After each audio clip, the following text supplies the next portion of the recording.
दूध में पानी मिलाकर बेचना अब समाज के बीच में जैसे लगता है वो मान्यता प्राप्त हो गया है। आपके बातों से तो यही लग रहा है कि मुकेश सहनी दूध में पानी नहीं मिला रहे हैं, पानी में दूध मिलाकर भरमा रहे हैं। मैं नहीं। पर आपकी क्या टिप्पणी है? बिहार को जो देश भर में जंगल राज का उपाधि दिलाने का काम किए, उनके सुपुत्र कह रहे थे कल कि खेला होगा। आप देखिए, पशुपति पारस के साथ बड़ा खेला कर दिया है बीजेपी ने ना, उनको पैदल कर दिया। दूध जितना ठोस होगा मक्खन उससे उतना ही ज्यादा निकलेगा। चुनौती है उसको अवसर में बदलने का दावा कर रहे हैं मंत्री जी। वैसे भी ये बीजेपी के फायर ब्रांड नेता के रूप में हाल के दिनों में उभरे हैं और अपनी बात को बड़ी मजबूती के साथ रखते रहे हैं और इनको इनाम भी मिला है। अब तो पिछड़ा अति पिछड़ा समाज के कल्याण की जिम्मेवारी मिल गई है। अब इनसे हम बात करेंगे मंत्री से राजनीति पर। आज के नेता हैं मुकेश सहनी, वो आरक्षण की मांग करते रहते हैं, बीजेपी से लड़ते रहते हैं।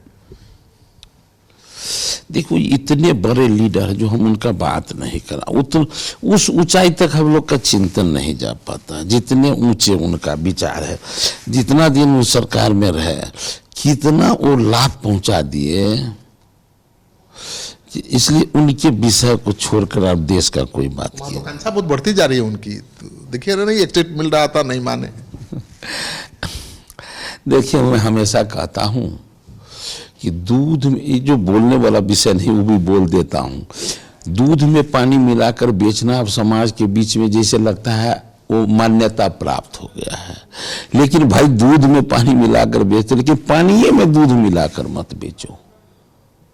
इससे वो उसके बच्चे का जब पेट खराब होता है तो गाली नहीं देता है, श्राप देता है।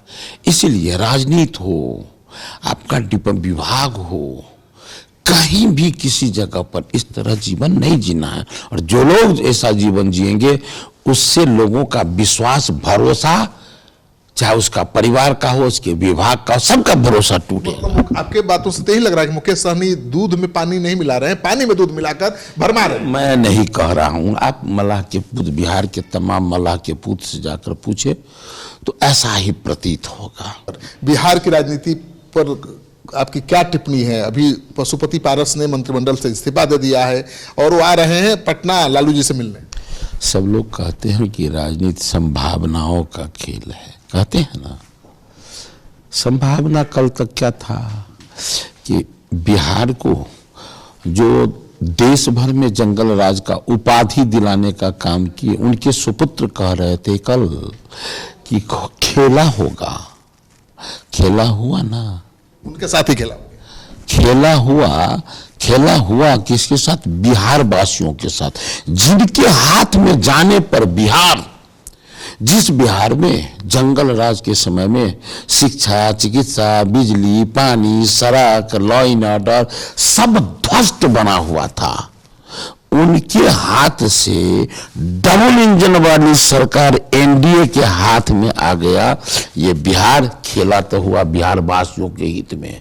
अब इस खेला का परिणाम इस 2024 के चुनाव में आप देखिए। पशुपति पारस के साथ बड़ा खेला कर दिया है बीजेपी ने ना, उनको पैदल कर दिया। सवाल था, आप कुछ और बता रहे हैं। पारस जी को पैदल क्यों कर दिया? पारस जी को और बिहार में बहुत सारे समाज को सम्मान किसने दिया? भारतीय जनता पार्टी ने। और भविष्य में भी भारतीय जनता पार्टी ने, भारतीय जनता पार्टी ही मतलब उनको सम्मान देने का काम करेंगे। आप जरा सोच के देखिए, भी सीट नहीं दिए, आप कह रहे कि सम्मान देने का काम करेगी। 5 सांसद, उनके 5 सांसद थे, किनको नहीं दी? पारस जी को। आप व्यक्ति का सिर्फ बात न करें, सिर्फ व्यक्ति का बात नहीं करें और समाज के बारे में सोच के देखिए। जिस अभी हमने क्या कहा कि जिस पर जितना समाज, मैं क्या बोला हूं पहले? भरोसा, हमको भरोसा दिखाना होगा अपने समाज पर।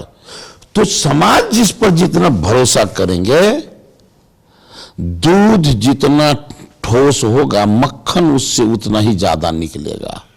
आप लग जाता है किसान को कि ये बेहतर दूध है तो वो 2 रुपया महंगा भी खरीद लेता है।